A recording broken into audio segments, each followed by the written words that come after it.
Hello students, class 11 business studies chapter number 10 आंतरिक व्यापार internal trade. Next retail trade का जो टाइप है फिक्स रिटेल शॉप में वो है डाक द्वारा व्यापार मेल ऑर्डर बिजनेस। तो ये मैं एक्सप्लेन कर रही हूँ, आप ध्यान दीजिए। मेल ऑर्डर बिजनेस में गुड्स को परचेस सेल करने का जो वर्क है वो डाक विभाग के द्वारा होता है, यानी पोस्टल डिपार्टमेंट के थ्रू होता है। ये जो ट्रांजैक्शन है ये बिना कस्टमर के या बिना किसी डायरेक्ट कांटेक्ट के किया जाता है। बायर के थ्रू गुड्स का जो ऑर्डर है वो पोस्टल ऑर्डर के थ्रू सेंड किया जाता है। एंड ये गुड्स यानी ये ऑर्डर बायर कहाँ प्लेस करेगा, तो उसके लिए इंडिकेशन जो है न्यूज़पेपर्स, रेडियो, टीवी या अदर एडवर्टीज़मेंट के जो सोर्सेज होते हैं उनके थ्रू बायर को इन्फॉर्मेशन मिलती है रिगार्डिंग प्रोडक्ट। एंड इन्हीं एडवर्टीज़मेंट के बेसिस पर गुड्स को परचेस करने के लिए बायर जो है वो ऑर्डर प्लेस करता है पोस्टल ऑर्डर के थ्रू। ऑर्डर मिलने के बाद जो सेलर है वो ऑर्डर के अकॉर्डिंग गुड्स का प्रॉपर अरेंजमेंट करता है and according to instruction of customer packing करके और पोस्ट ऑफिस के थ्रू ऑर्डर को प्लेस करता है। ओके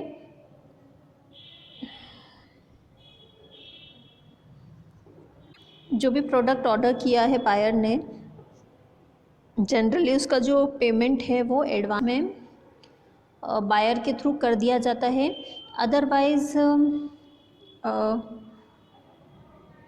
जब कैश ऑन डिलीवरी का ऑप्शन रहता है, यानी जब डाक विभाग का कर्मचारी जो है, एम्प्लॉय जो है, वो गुड्स को हैंड ओवर करता है, तब बायर जो है वो गुड्स का पेमेंट कर देता है। कभी कभी ये पेमेंट जो है ऑनलाइन बैंकिंग के थ्रू भी होता है। ओके तो ये तो था मेल ऑर्डर बिजनेस का meaning. Next topic is characteristics. तो कैरेक्टरिस्टिक्स की हम अगर बात करें तो फर्स्ट थिंग, यहाँ इस टाइप के ट्रेडिंग में, इस टाइप के परचेजिंग एंड सेलिंग में बायर और सेलर का पर्सनल कांटेक्ट नहीं होता है।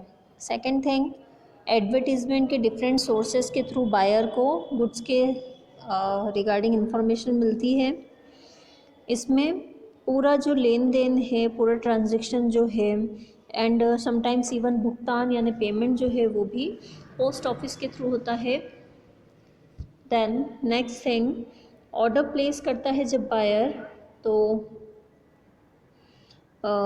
जो सेलर है उसके थ्रू पार्सल के तौर पे गुड्स की पैकिंग की जाती है।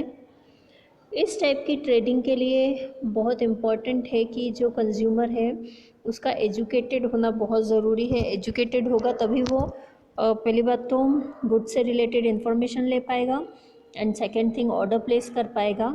ठीक है, जनरली जो हाई स्टैंडर्ड वाले कस्टमर्स होते हैं या ट्रेडमार्क और ब्रांड वाले जो गुड्स होते हैं या फिर ऐसे गुड्स जो कि हैवी नहीं होते, इस टाइप के गुड्स को इजीली पोस्टल ऑर्डर के थ्रू सेंड किया जा सकता है। ओके तो ये सारी कंडीशन पूरी होने पर गुड्स को पोस्टल ऑर्डर के थ्रू परचेज एंड सेल करना पॉसिबल होता है। ओके ये सब तो थे कैरेक्टरिस्टिक्स। नेक्स्ट, डाक द्वारा व्यापार के लाभ, advantages of mail order business. First thing, कम पूंजी, small amount of capital. Mail order business के थ्रू ट्रेडिंग में बहुत ही मिनिमम कैपिटल की रिक्वायरमेंट होती है, बिकॉज इसमें गुड्स को अननेसेसरीली स्टोर करने की रिक्वायरमेंट नहीं रहती। जैसे डिमांड आती है या ऑर्डर आता है उस अकॉर्डिंग उसे प्लेस कर दिया जाता है। सेकेंड थिंग, डूबत ऋण के जोखिम से मुक्ति, absence of bad debts.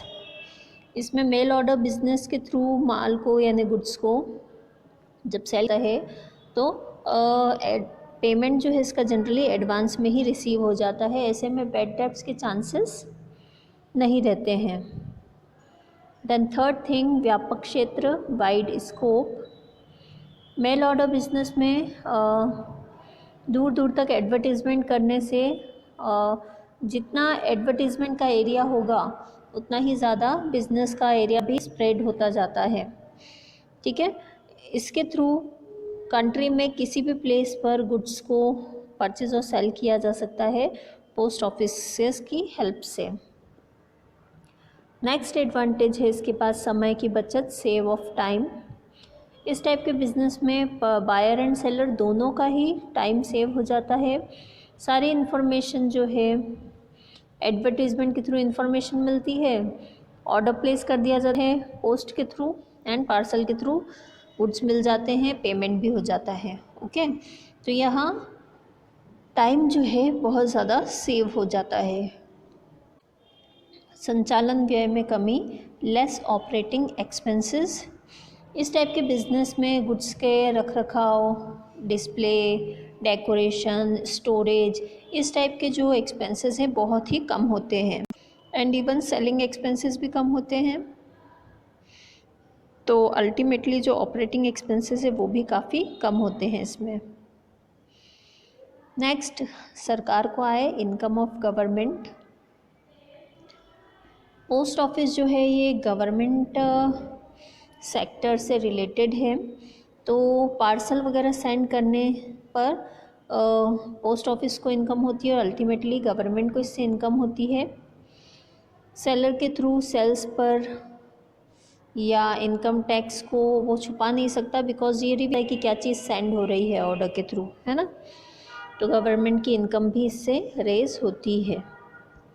Okay, तो ये सब तो थे एडवांटेजेस। नेक्स्ट इज डिसएडवांटेजेस और limitations of mail order business, डाक द्वारा व्यापार के दोष या सीमाएं।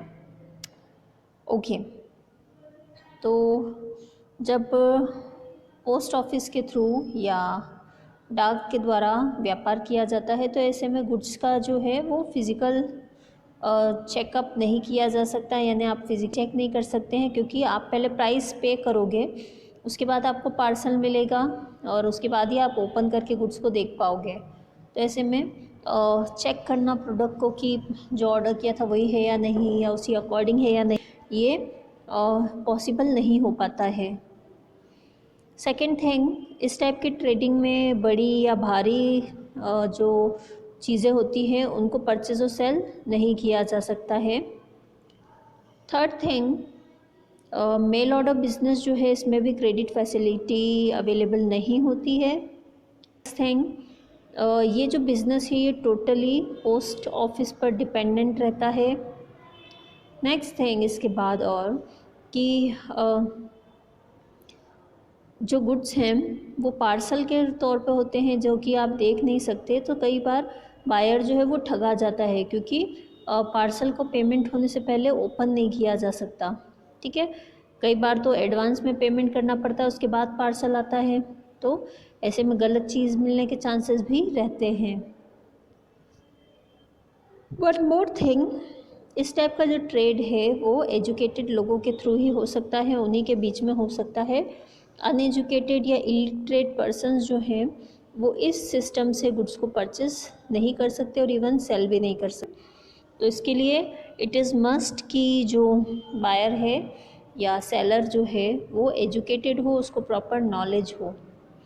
ओके, तो होप सो आपको ये टॉपिक समझ में आया होगा। Thank you.